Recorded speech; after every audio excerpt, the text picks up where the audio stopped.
Минхен, 1. март 1923. Длабоко почитувам господине Феликс Бертоо. Ви изразивте желба да добиете од мене некои мои биографски податоци за вашето списание Ревија Европијан. Да исполнам вашата желба за мене е лесна задача, иако за моиве 47 години живот деновиве минуваат премногу спокојно и неинтересно. Моето потекло со совршена точност е опишано во мојот роман Буденброкови. Анатомошниот дел е раскажан со мојата книга Тонио Крегер. Роден сум 1875 година во Германија, во местото Љубек, како втор син на сенаторот на Слободниот град и наследник на неколку трговски продавници кои се ликвидирани по неговата смрт. Мојата мајка, која е се уште жива, родена е во Рио де Жанеиро, значи сум од татко германец и мајка бразилка. Таа смешана нација кај нас децата резултира со голема љубов кон уметноста, особено кон мојот постар брат Хенрих, кој веќе познат писател. Во Минхен се доселив релативно млад, таму се оженив, изградив дом во кој сега чувам 6 прекрасни дечиња и се надевам дека преостанатиот дел од животот ќе го минам срекно во таа куќа. Ако нескромно смеам да се наречам нивен ученик, како своји учители во литературата и животот ги сметам Гете и Ниче. Досега сум ги објавил романот Буденброкови, збирката раскази Тонио Крегер и новелата Смрт во Венеција. Во последниве години работам на романот Волшебната планина. Со длабока почит, ваш Томас Ман. Артисти, ве молам, видете вака. Обрнете внимание на артистичката игра. Мислам, ова е 57 година и недопустливо е вака да се игра. Да. Добро, чекај да видам. Добре, може. Само да ве подсетам. Кога ќе се спомне болеста на Хано, тогаш сите ги наведнувате главите надоле. Мислам, треба да се почувствува таа тишина, тој молк. И само се слуша удирањето на дождот на прозорците. Тогаш оди репликата Хано, иако никого веќе не препознаваше, силно се насмевна кога го слушна гласот на Кај.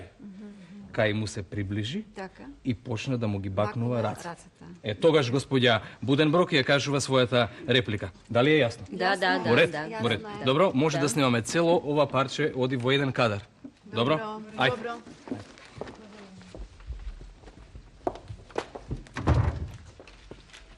Пуштете дожд. Тон, камера, акција. Буденброкови, сцена 28, кадар 411, трет пат.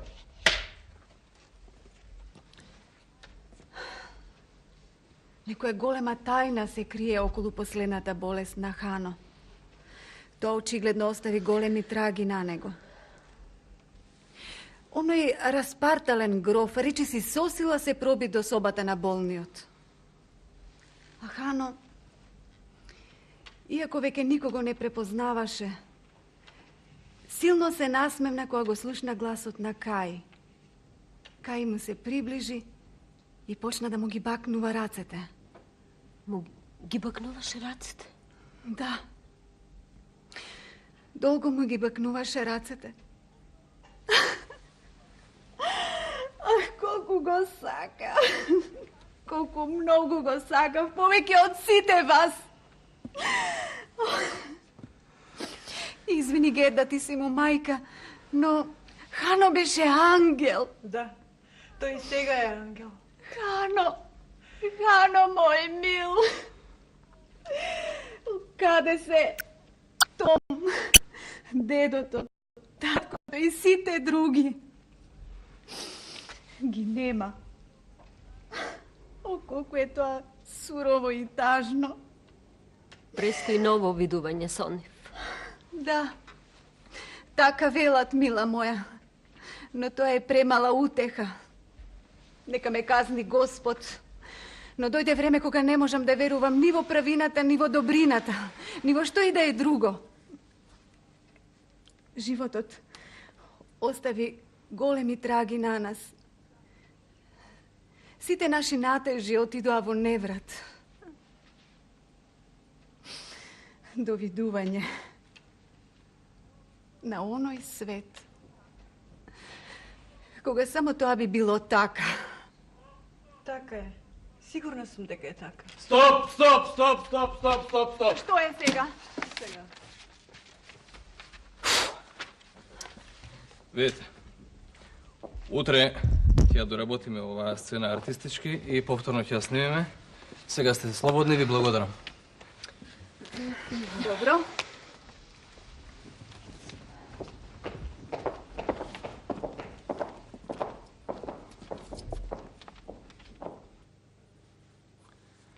И вие сте слободни. Тешко оди со последната сцена, нели? Да, Ерика, екипата е веќе уморна. Актерската игра денес падна. Последната сцена треба да биде суптилна, но символот да продолжи силно. На крајот на краиштата од славното богато семејство Буденброкови остануваат само стари моми. А за тоа татко ми сакал да го означи паѓањето и смртта на граѓанска Европа, која во себе ги носи клетките на своето самоуништување. Знам, Ерика, мислам дека ќе успееме да го добиеме тоа, нема да има проблем. Зарем двата филма што ги правевме по делата на татко ти не се гаранција за успех и на оваа екранизација. Во тоа не се сомневам, Хералд.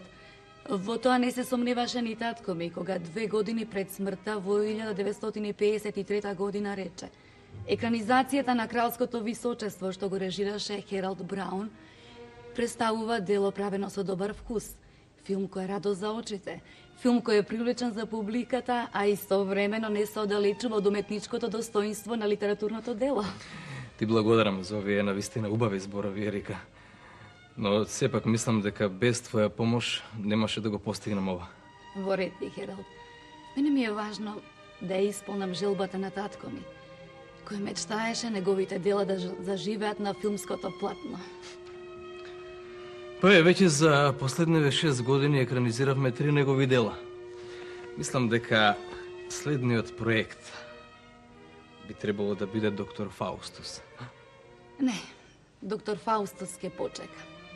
Наредната работа за мене е издавање 3 книги во кои ќе бидат објавени околу 1000 писма пишувани во периодот од 1889 до 1955 година. Во последниве 4 години јас сум во потрага по се она што е напишано од раката на татко ми. Ама се расприкажа. Ти си веќе уморена и јас треба да си појдам дома. Не, Ерика, јас би те замолил ако сакаш да додиш со мене на пијалак. Не. Но можам јас да те поканам тебе на ручек, ако ти немаш ништо против. Па, поканата ја прифаќам. Ручеков беше навистина прекрасен. Истиот вкус, истите зачини и вино. Берба 1826 година. Се сеќавам многу убаво. Исто во јадење го ручевме кај татко ти пред 5 години во Цирих. Да. Дали е тоа некоја коинциденција? Полната патка е специјалитетот на Марија, нашата домашна помошничка. Таа готвеше кај татко ми, сега е кај мене. Земи го пијалокот, Хералд, и дојди со мене во работната соба. Сакам нешто ти покажам.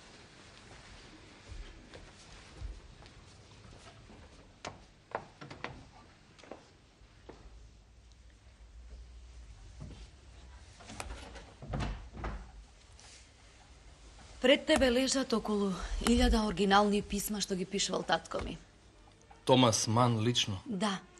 Татко ми го подпишал секој од овие 1000 писма. И сега основен проблем како да ги систематизирам. Дали по години како се пишувани или да ги групирам по периоди и личности до кои биле адресирани. Мислам дека најинтересно би било да се групираат по личности. Да, тоа е една од идеите. Постојат многу писма кои се адресирани до братот на татко ми, Хенрих Ман, потоа до писателот Ернест Бертман, Херман Хесе, до писателот Роберт Фези и до многу други. Но постои и една друга идеја. Во писмата се чувствуваат две основни доминанти. Едната е литературата, а другата неговата татковина Германија, во која толку малку живеел. Во втората група писма се чувствуваат размислувања за современиот свет воопшто, за раѓањето на фашизмот, за причините и последиците на војната. А најинтересно е неговото постојано бегање од силите што го влечат назад тркалото на историјата.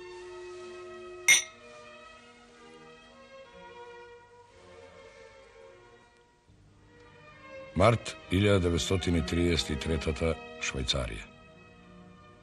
Почитувана госпоѓо Мацукати, од се срце ви благодарам за вашето писмо што го добив на 3 овој месец. Но тогаш се случи страшна несреќа и мојата иднина и иднината на моето семејство се тотално неизвестни. Надвор од Германија се најдовме сосема случајно на 10 февруари, кога со мојата сопруга отпатувавме на Вагнеровата прослава во Амстердам, а потоа во Париз. Оттаму дојдовме во Швајцарија малку да се одмориме. Но од одморот ништо не почувствувавме, зашто дознавме дека на изборите во Баварија победиле национал-социјалистите. Тоа го примивме како вест за страшна катастрофа. Сакавме веднаш да се вратиме дома, но пријателите не советуваа да останеме, зашто во Минхен мојата лична безбедност би била доведена во прашање. И така, сакали или не, останавме овде. Уште повеќе што прогоните и бруталните акции продолжуваат, а јас се наоѓам на онаа црна листа поради моите пацифистички ексцеси и духовно предавство на татковината. Впрочем, се наметнува прашањето ки има ли од сега место во Германија за таквите како што сум јас. Се разбира, на 57 годишна возраст не е лесно да се почнува однова, но мислам дека мојата уметничка душа ќе ми даде сили да се одржам и додека мојата сопруга Кети е крај мене, не се плашам од ништо. Бидете поздравена, ваш Томас Ман. Мили, па ти се уште пишуваш, а фрау Гиза може секој момент да пристигне. Да, колку е часот? Па еве 21:30 минути е. Одлично, таа ќе пристигне за половина час, има уште време, до тогаш ќе го завршам писмото за Херман Хесе. Тогаш честитај ми ја новата 1934 и од мене. Да. Патем пиши им дека ми е многу жал што вечерва не се со нас за дочекот. Не може навистина да допатуваат. Херман не е добар со очите, а докторите му препорачуваат да мирува. И ти би требало малку повеќе да се одмораш, знаеш? Деновиве работиш до доцна и изгледаш многу истоштено. Еве ја.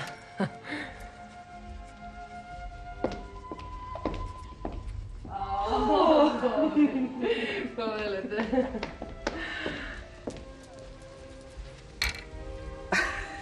Шампанското веќе е владено. Каминот гори. Да. Ме поздравувам Моцарт. И Моцарт. И добре дојдовте, фрау Гизи. Херман, вие и вашата сопруга ме правите среќна и многу ми е мило што новата година ќе ја дочекам во вашиот дом. Да. Еве. Да се надеваме дека идната година ќе ни донесе Ќе ни ги исполни сите желби. Да, а вам ќе ви донесе многу нови остварувања и нови улоги во театарот. А јас мислам дека е многу поважно. Во наредната година да имаме сите здравје, а уште поважно мир во свет. Така е. Така е, ама Да. како стојат работите, не треба да не изненади ако нацистите ги остварат своите закани. Зашто вестите што пристигнуваат од Германија се преполни со насилства, омраза и незапирлива страст за убивање. Да, и тие тоа го нарекуваат германска револуција. Да. Револуција.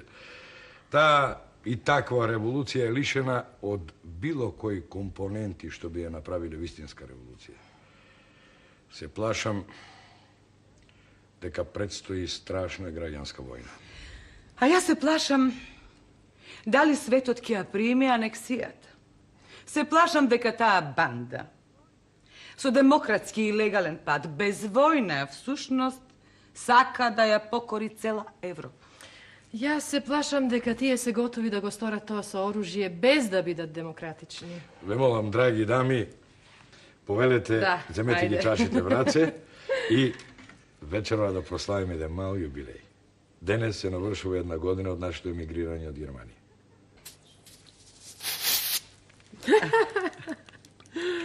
Добре. Да, еве веќе цела година сме во Швајцарија, избркани како предавници. Драга Кети, вие сте среќни што навреме избегавте од својата земја. Овде сте на сигурно, децата се со вас, обкружени сте со пријатели, а се надевам дека и материјалната состојба ќе се подобри. Новесите што ги добив од Минхен говорат за тоа дека Гестапо, политичката полиција, веќе ја наплатила казната за моето емигрирање од Германија. Конфискувана ми е куќата и сиот имот. Таа банда може да пали, да убива, да граба, но не може да ви го земе најубавото.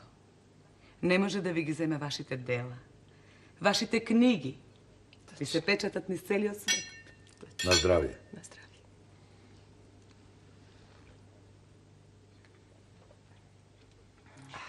Цирих, 4 август 1936 година.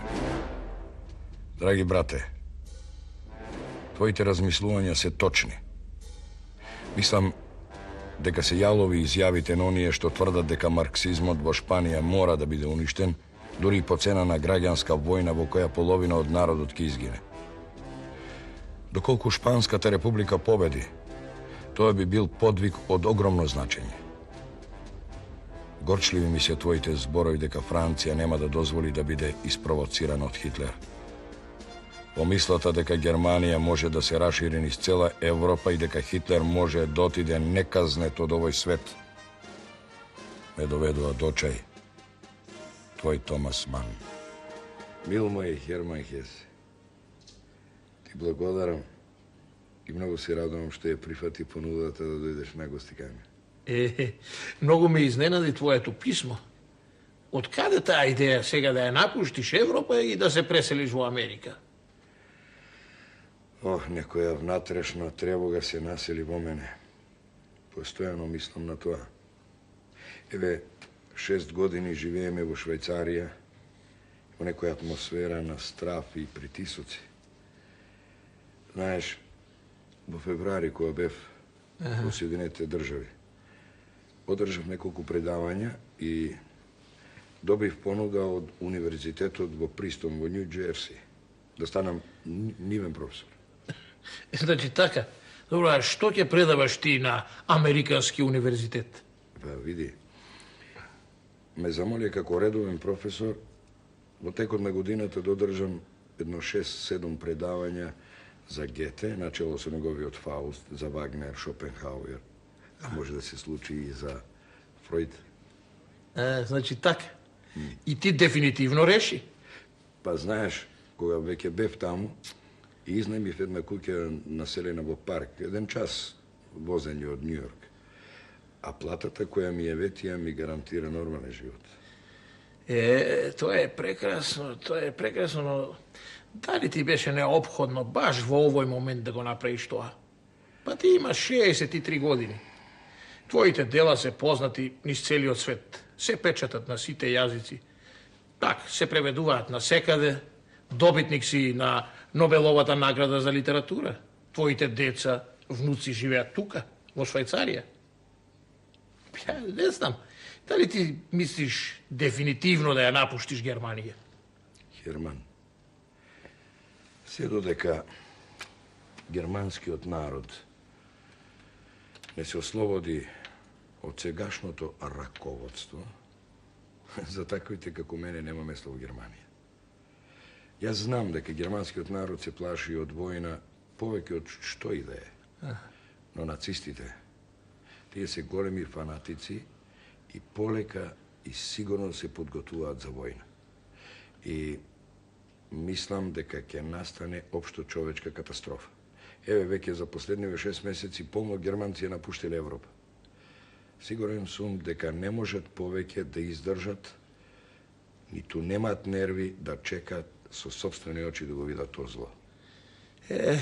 Значи ти дефинитивно реши. Добро, пријателе Томас, Ке се видиме ли ние некогаш во животот пак? Мораме да се видиме. Мораме. Ќе не дојдете на гости преку океанот. Само не знам дали знаеш од и моите книги, како и твоите ги палат тука во рајхот. Да, знам. Аха. А кога ќе заминете? Наредниот месец имаме брод од Лондон.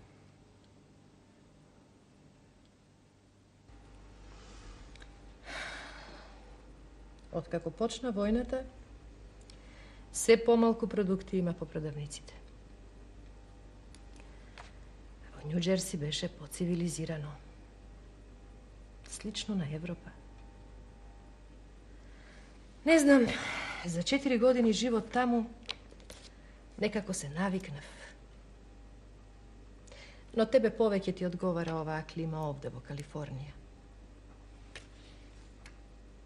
Го видели кактусот како расцветал во градината? А? Томас, ме слушаш? Да, слушам. Велам кактусот расцветал. Видов. Одва и чекам да дојде Ерика. Таа со себе носи толку радост, живот. А кога ќе ни дојдат и помладите деца со внуците од Сан Франциско и Чикаго, па заедно со Голо и Мони, мислам дека тогаш ќе бидеме сите комплетни. Ама ти мене не ме слушаш.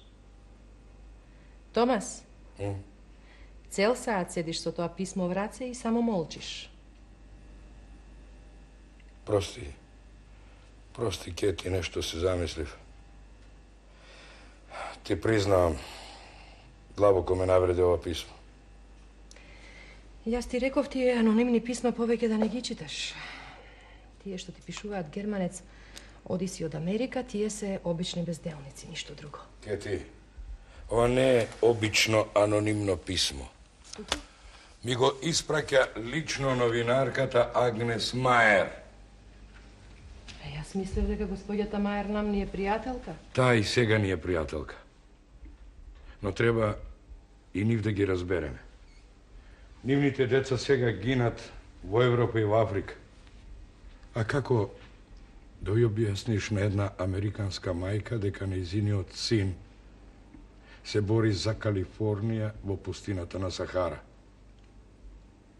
Знаеш ли дека ми замера зашто нашите синови не се пријавиле како доброволци во американската војска кога веќе живеат и работат во оваа земја? Значи, таа се сомнева во нашето граѓанство, штом се прашува колку се чувствуваме германци, а колку американци. Не, Кети, очигледно луѓето ги фаќа паника. А знаат ли они дека нашиот Клаус се пријави како доброволец, иако тој 36 годишен физички непотполно подготвен интелектуалец, ја мина и така многу тешката војна обука и после беше вратен веднаш во резервниот состав на американските сили. Оваа психоза на недоверба многу ме вознемирува. Знаеш ли дека бев и кај некои наши познати кои се на високи државни функции и се распрашав кај нив, да не заради нашето германско потекло се наоѓаме во некои црни списоци или слично. А зари тоа може да се случи во оваа земја? А зошто не? Знаеш ли ти дека познатиот диригент Артуро Тосканини, дури кој учествува на сите концерти доброволно во акцијата на Фондот за одбрана на Америка, мора да бара специјална дозвола од властите ако треба да го напушти домот повеќе од 8 дена? Знаеш ли дека на јапонските емигранти, азилците во Америка им велат: вие ако тврдите дека сте лојални на оваа земја, немојте да се жалите, треба да се радувате и да ги поднесувате сите жртви што ги бара од вас таа земја. Така се однесуваат и према емигрантите од Италија, од Германија, дури и према евреите кои избегале од Европа. Знаеш ли дека најмногу ме плаши дека може да се повтори и овде истото како во Франција пред почетокот на самата војна, кога полно германци избегаа од Германија и беа малтретирани од нивните власти зашто побараа азил кај нив. Не. Јас мислам дека тоа американците не би смеле да си го дозволат. Тоа би било ужасно. Кети, тие своји постапки едноставно ги оправдуваат со зборовите This is a war. Војна е. Томас,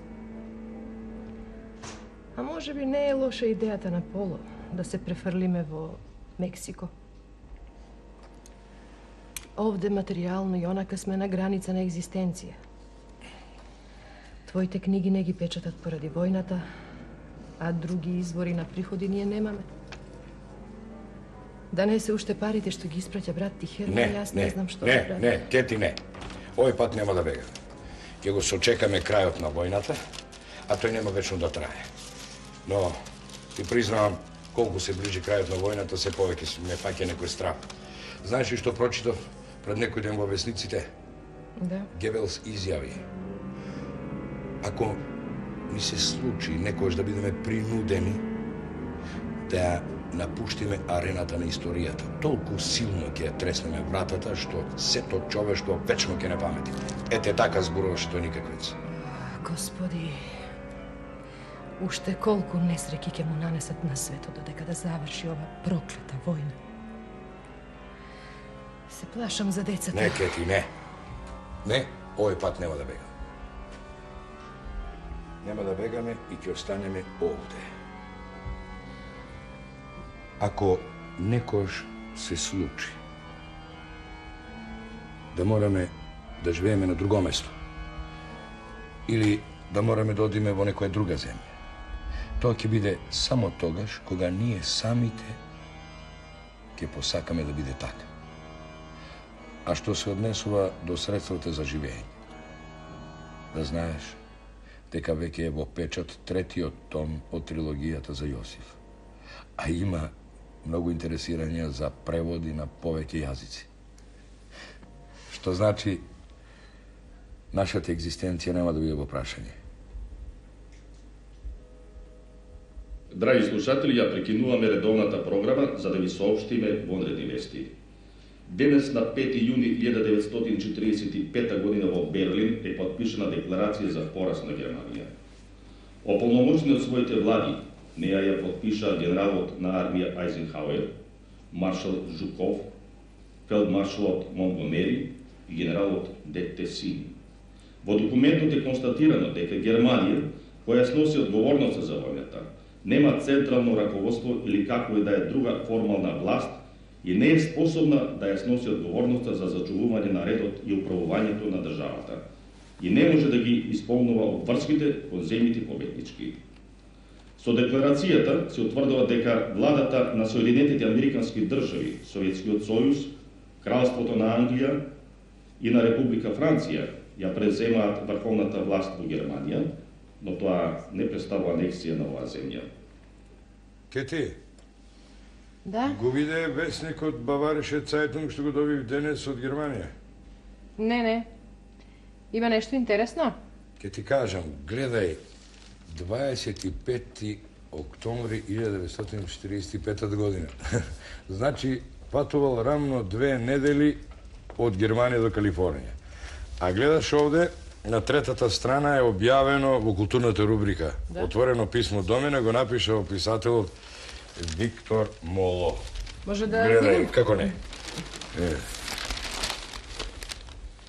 Повик до познатиот германски писател Томас Ман. Се навршуваат веќе 12 години откако вие, Херман, еден од најсветлите ликови на германската литература, ја напуштивте својата земја прогонети од црната сила на нацизмот. Денес, кога германскиот народ ја почнува својата историја одново, вие сте му неопходен за да му помогнете со своите совети и дела. Вие сте и потребен на Германија. Исполнете ја својата историска мисија и вратете се во татковината. Интересно. Јас би требало да бидам среќен зашто повторно и требам на Германија. И тоа јас лично како човек, а не само моите дела. Не знам. Мене ова јавно обраќање ми изгледа некако нелогично, нереално. Što misliš ti? Čudno.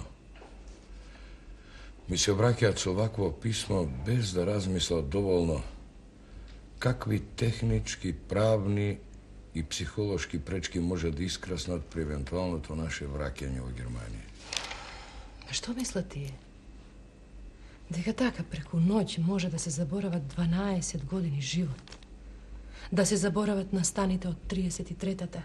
Бегањето од држава во држава, оставени сами на себе и секогаш почнувајќи од нула. Што мислат? Да им помогнам. Како?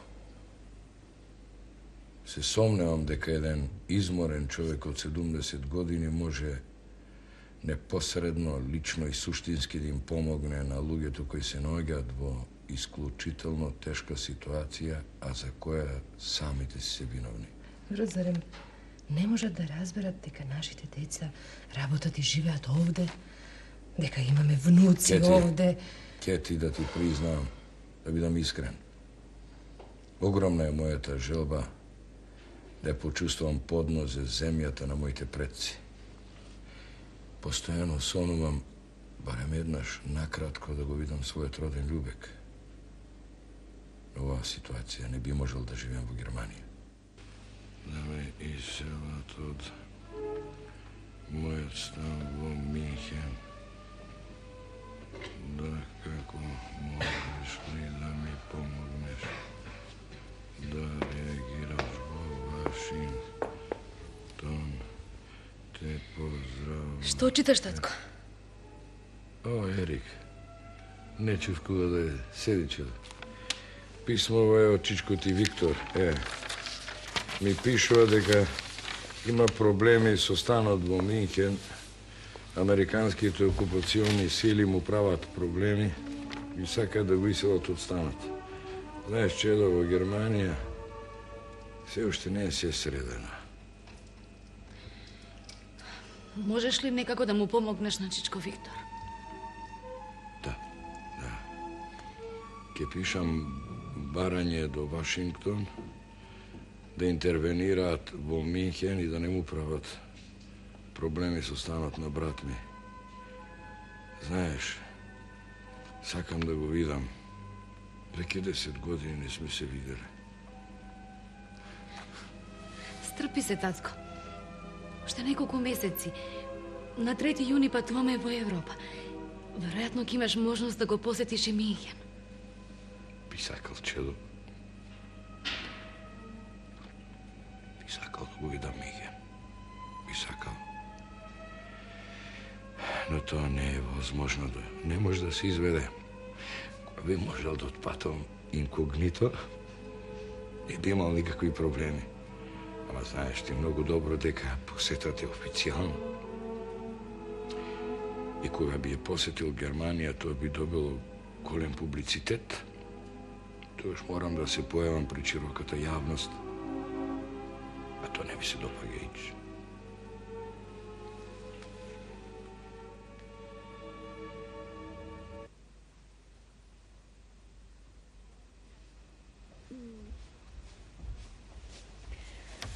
Може ли ти донесам малку чај?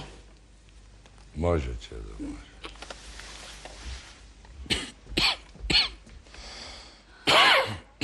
Гледаш, можеш и да се разболиш. Ќе се напиеме малку чај, а потоа легни да се одмориш. Не можам да се одморам. Денес треба уште нешто да допишем. Да допишеш?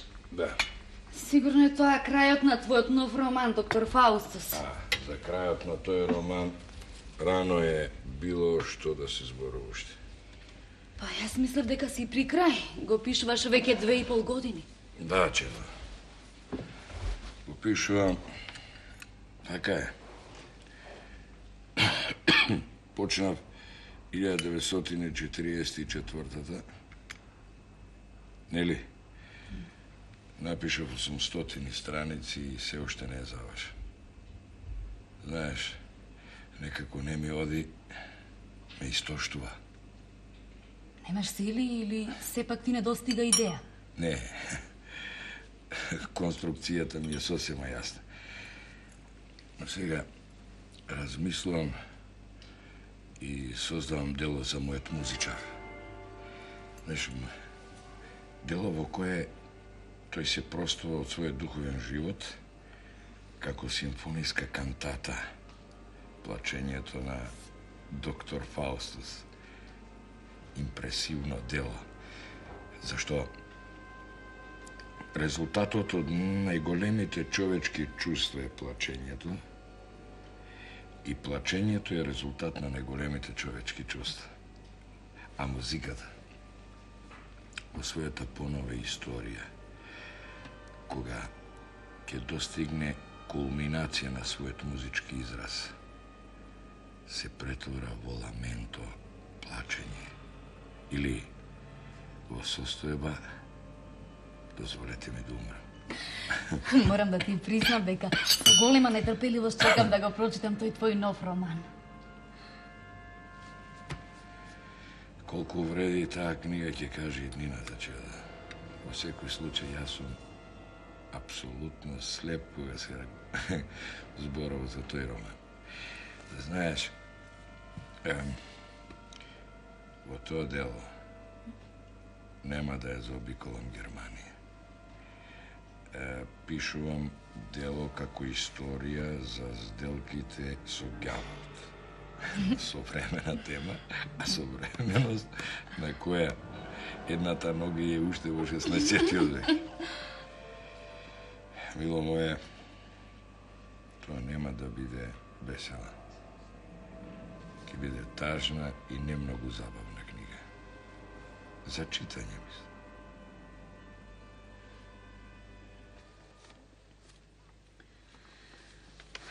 2 месеца по овој разговор. Неговиот роман «Доктор Фаустус» беше завршен. Тоа воедно беше последниот и најдобриот роман на татко ми. 5 години подоцна, во 1952 година, реши да се пресели во Европа. И за тоа се оствари неговата голема желба повторно да ја види Германија. Но како постано место на живење, ја избра околината на Циришкото езеро во Швајцарија. Може ли уште малку пијалок, Хералд? Не, ти благодарам. Сиве овие писма, мислам, не сакам да ме разбереш погрешно, Ерика. Но се прашувам колку е честно да се објават писма на еден човек кој бил убеден дека нив ќе ги прочита само оној кој му биле наменети. Јас долго се двумев околу тоа. Ги проучував писмата и дојдов до заклучок дека како што минувале годините и како што растела славата на татко ми, неговиот однос кон писмата станал идентичен како и кон литературните дела. Живеел со убедување дека писмата подпишани со Томас Ман ќе бидат сочувани од оној што ги примал и дека еден ден ќе бидат достапни до најшироката публика. Ако си ти уверена во тоа, тогаш јас ги повлекувам моите сомневања. Апсолутно сум убедена во тоа. Такви негови размислувања и надежи може да се сретнат во многу негови писма. Да, ова е последното негово писмо што го напишал. Го испратил до италијанската писателка Лавинија Мацукети. Тоа беше на 10. август 1955 година. Само 2 дена потоа тој умре во кантоналната болница во Цирих.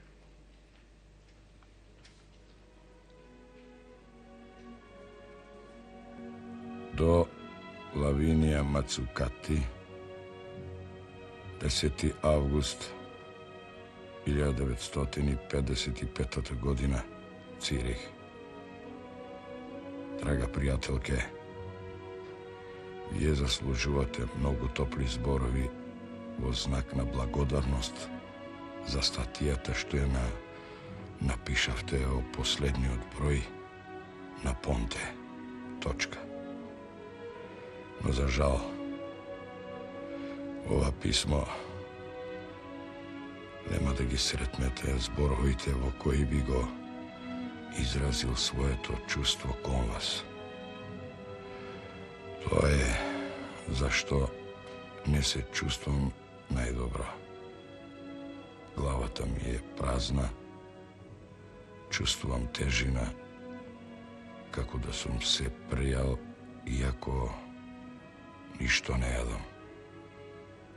Izmoren sam.